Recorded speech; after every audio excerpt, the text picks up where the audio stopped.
Hey guys, so what this video is going to be about is a way I came up with to kill Cerberus a little bit easier, especially if you're not exceptionally good at the game, or simply you want a more AFK experience when you're killing Cerberus. So the first setup I'm going to be using is the range setup. This is a pretty fast DPS setup, and basically the objective of using this setup is to kill Cerberus before those souls even come out. Now sometimes they do come out, and I'll show you what I do when they do come out and I'm using this setup.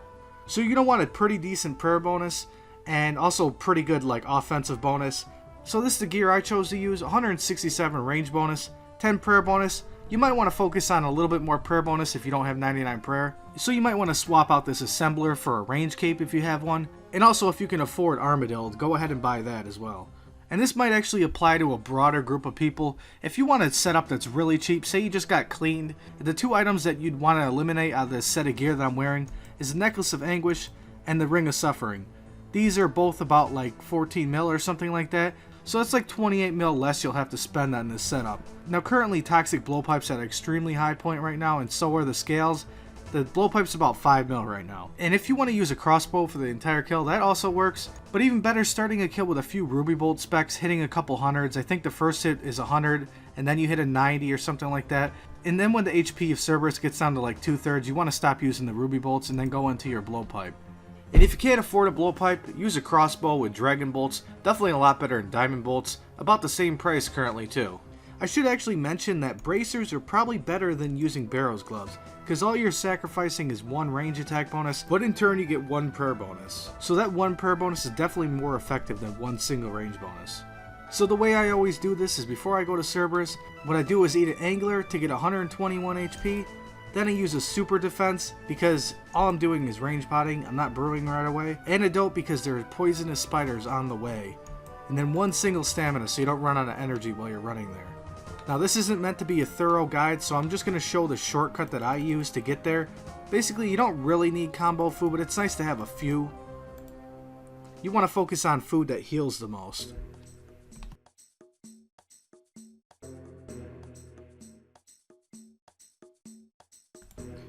Now when you go around this bend, you're going to want a melee pro so he doesn't knock your Vengeance off. Yeah, and if you have Vengeance and a rune pouch, definitely bring Vengeance. If you don't have a rune pouch, it's probably not worth it. One thing I did forget to do myself, because it's been a while since I actually killed Cerberus, is you probably should drink a range pot in the bank also. That way you have a spare dose to compensate for the bruise bringing you down. So let's see if we can get this on the first kill. Just so you know, this right here is a range hit. You could switch range prayer, I think. This is meant to be really easy, so you don't have to worry about it. It's pretty inaccurate. As you can see, it's almost halfway killed already. Well, that range is really owning me. Let's see if I can actually protect against that. And now once it gets down to halfway HP like that, you're going to want to really DPS, because this is the point where the souls could actually come out. So if you can kill it really quick now, you might have a soulless kill. And I think this is going to be a soulless kill. I should have range prayer on. Pretty crappy loot though. So I've got as much as like 9 kills with this setup before. Let's see how much I can get this time. And don't forget to Venge.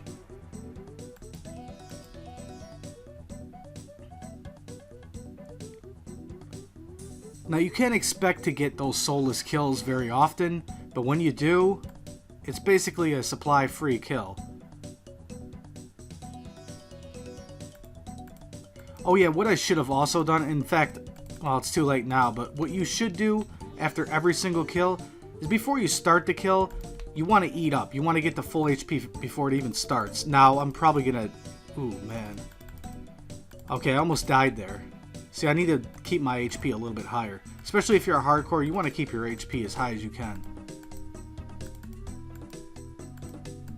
But the reason why you want to eat before the kill starts is so you don't lose DPS.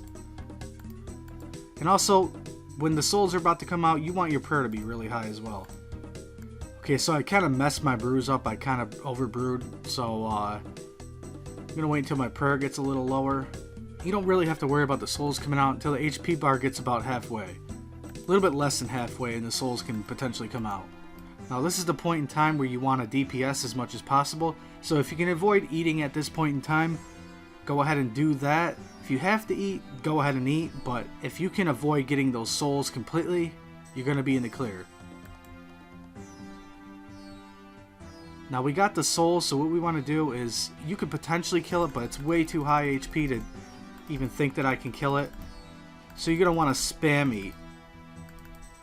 And basically what you're going to do is just tank those 30s. So the trade-off is you take more damage, so you have to eat more rather than use more prayer pots. So you're going to be taking 60 damage and also losing 30 prayer. And if you switch into a spectral, it'd be even better. But this method is basically a method where you don't even have to switch prayers. So I'm going to brew up as I'm killing it right now. So yeah, this is the purpose of the guide right here.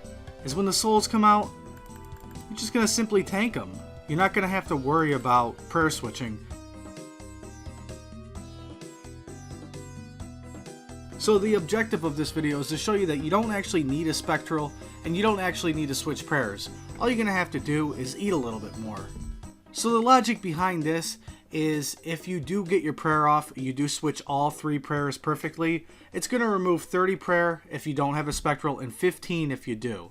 Basically, it's a little cheaper because what you're using is food rather than prayer. You're sacrificing 30 HP rather than 30 prayer. And by brewing in the beginning of the kills, you're kind of compensating for using more food rather than prayer.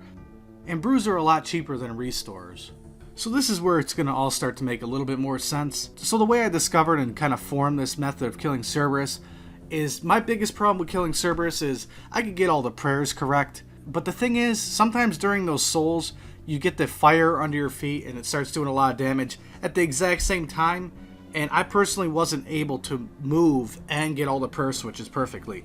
So basically what I did is at the time, I had a pretty valuable bank. Currently I don't own an Ellie.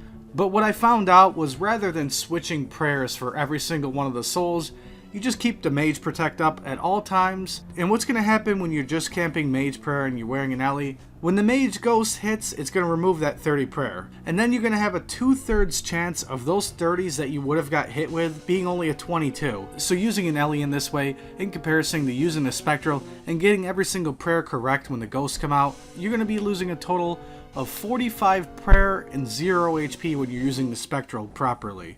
And when you're using an Ellie and you're just camping the 1 prayer, it's going to remove 30 prayer for the mage hit, and then the 2 other hits could either be 30s or 22. So it's anywhere from 30 prayer and 60 HP to 30 prayer and 44 HP, rather than 45 total prayer removal. Sort of sounds a little bit more complicated than it really is, but it's incredibly simple. Now if you don't have a bludgeon, you're probably going to want to use a Hasta. I'm prioritizing a Fury over a Torture because the prayer bonus to me is a little bit more important.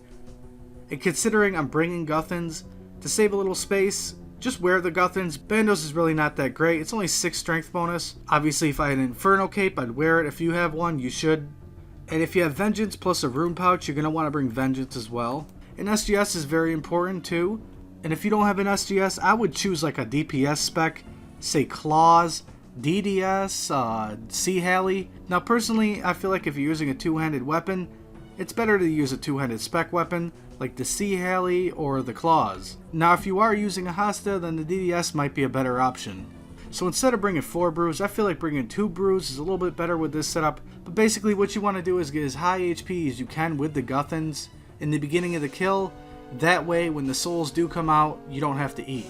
But basically what you want to do is try to get as high HP as you possibly can until the boss gets 50% HP or so, and then you're going to want to DPS. And you're going to want to try to go to the entire kill without eating. If you have to eat, then definitely eat. But you're better off ending a kill with like say 30 HP rather than eating.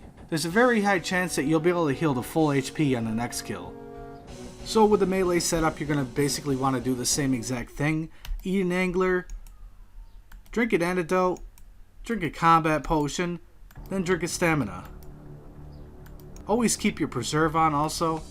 So I'm going to be completely honest, I'm a little bit colorblind, didn't notice that I had 2 vials in my inventory, so that's 2 less food that I'm going to be having for this trip. Okay, so I'm not really full supplies, I don't really have full prayer right now, and 2 of my food are missing, but I'm still thinking I can get about 10 kills. This is the point in time where you would either put a Spectral on or an Ellie. And I'm just going to tank the damage. And this is the time to use your SGS. 67, holy crap. That was kind of a bad kill. Rune Plate Body, nice. So as you can see, you're 62 HP. Definitely don't eat. What you're going to want to do is heal, because in the beginning of these kills, you don't take any real damage. Also remember, if you're going to use a spear, make sure it's on crush mode. And for whatever reason, if it's not on crush mode, stab is second best. What I'm going to want to do is try to kill it before it releases another set of souls. Not getting too lucky this trip. Hopefully I can do it. There we go. My Guthans is absolutely broken right now.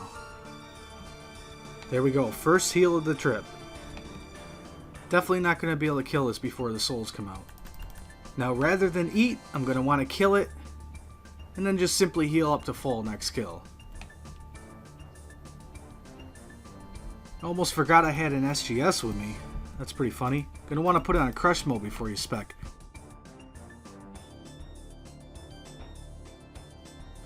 Absolutely have to eat because I don't want to die. Now this is where I'm going to use the second spec. Amazing specs. As you can see, I am using my Guthans in the beginning of this kill, but I'm going to want to save my SGS spec for the halfway point. That way I can get a little bit more DPS in and pretty much a guaranteed heal. As you can see, this is a much better time to use SGS. And fail heal. That was actually a really horrible trip, but we still managed to get 8 kills. So I'm pretty glad I thought about this before publishing this video. Not only am I going to be using the Elder Maul right now, I'm going to be using a Din's Bulwark, and what this is supposed to do is when it's on defensive mode, basically I got to wait 5 seconds, roughly 5 seconds, and when it activates, it has a 20% damage reduction. So if my math is correct, instead of getting hit with a 22 by the ghost, I should be getting hit with a 24, and it's going to be 100% of the time. Whereas this shield reduces it from 30 to 24, but Ellie only works 2/3 of the time. This works 100% of the time. There it is right there. 24, 24. Works 100% of the time. Better than an Ellie. Only problem is you get this weird delay. I don't like it. Oh my god, I am destroying on this kill. And don't Aru me, please die. I think I got it. Yes.